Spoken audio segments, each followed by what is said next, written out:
Well, there was major, and I do mean major news on the legal front today for Donald Trump. Judge Aileen Cannon dismissing the classified documents case against the former president. Now, why?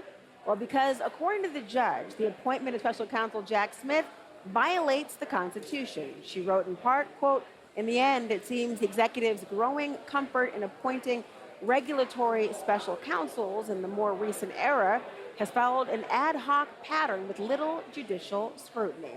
Translation, she thinks that they should not have been able to appoint him without confirmation or otherwise. But the Justice Department isn't going down without a fight, issuing a statement today saying, quote, "The dismissal of the case deviates from the uniform conclusion of all previous courts to have considered the issue that the Attorney General is statutorily authorized to appoint a special counsel.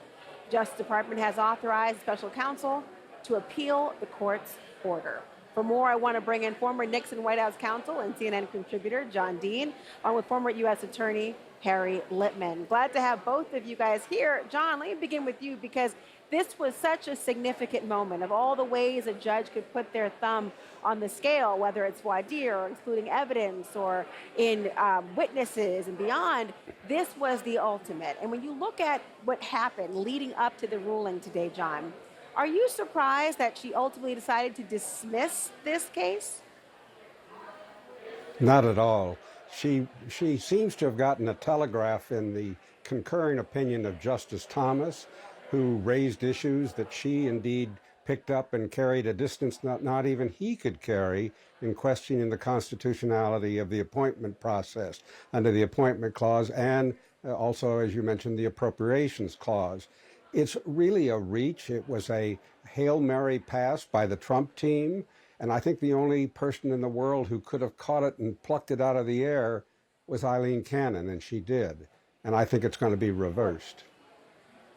Well, you mentioned Justice Clarence Thomas, and there was that recent immunity decision in the Supreme Court. And Justice Thomas wrote in a footnote where, frankly, we find as lawyers a lot of the juiciest parts, that there are, quote, "serious questions whether the Attorney General has violated that structure by creating an office of the special counsel that is not established by law." I mean, clearly these comments, as you say, weighed heavy on Judge Cannon's decision. I'm going to bring you into this as well, Harry, because, look, the DOJ and a special counsel appointment is intended in very much part to ensure that there is not the accusation that it's being politicized, that it's not somebody who serves the pleasure of the president overseeing a matter, that it goes to somebody with an independent authority to do something. Now, this decision suggests that that is not what should happen. What did you make of it? You know, look, as a legal decision by a district court judge, it's simply indefensible. As John says, she had telegraphed it several times, but it almost doesn't make sense to try to talk about it in legal terms.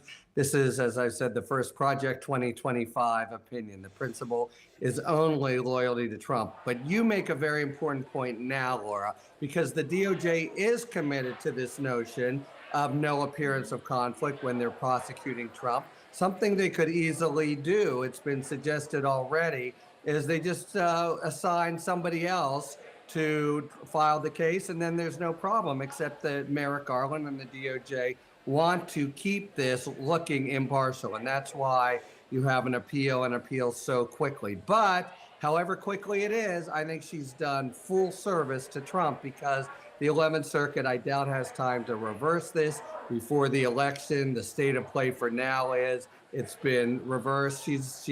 That check is now paid in full on her part, the very best she could have done for him. The 11th Circuit ought to reverse it, unless, of course, Trump becomes president, in which case he'll just say goodbye and order DOJ to stand down. Well, just to be clear, not the 11th Circuit, but the idea of this being a federal case, it would not be likely to be a federal pursuit any longer if, of course, Donald Trump becomes the president of the United States. Just to bring you back in here, John, I mean, there is still this case, the special counsel's case against Trump, and it's also in the interference in the 2020 election. And I do wonder if this ruling, many people are wondering, does this ruling today have a domino effect on the other matter at the federal level for him? I don't think so. The D.C. Circuit, where the January 6th case is proceeding, or has been remanded by the Supreme Court after their immunity decision to determine if he indeed has any immunity or not, and what is evidentiary material that can be used or not used before Judge Chutkan. I don't think that she is going to return to the subject, even though Trump will probably issue new motions based on the Florida ruling to somehow, or based on Thomas's ruling during the immunity case, where he addressed the powers and authority of the special counsel. You know, they'll do anything to stretch this out.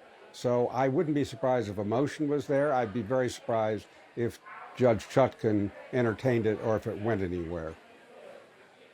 You know, Harry, on this case, as you mentioned, there will be an appeal. What does that look like here? What are the odds of being able to raise this issue in a way that could move the needle back towards having a prosecution? I mean, this 11th Circuit in the past has been critical of Judge Aileen Cannon. That had to do with the special, master overseeing documents in the FBI probe, and they found it just unbelievable that she would try to insert herself into a criminal investigation. But the 11th Circuit now would have a very different role. What do you think the chances of this appeal being successful are?